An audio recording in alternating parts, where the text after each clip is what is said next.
Darating talaga yung araw na lahat tayo magsasawa na sa larong ito.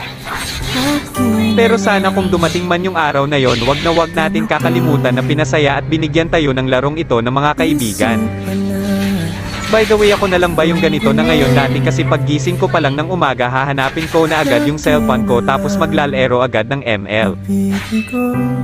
May pagkakataon pa nga na nakakalimutan na kumain ng agahan hanggang hapunan, kahit pagligo nakakalimutan na din dahil sa kakagrind ng ML.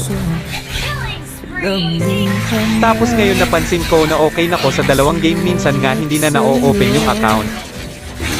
Ganito na talaga ngayon kasi site na to para magseryoso na sa buhay. Hindi man ako naging kilala sa larangan ng larong ito, masaya naman ako na marami akong nakilala at nagparo ako ng mga tao na nabigyan ko ng kaunting ngiti.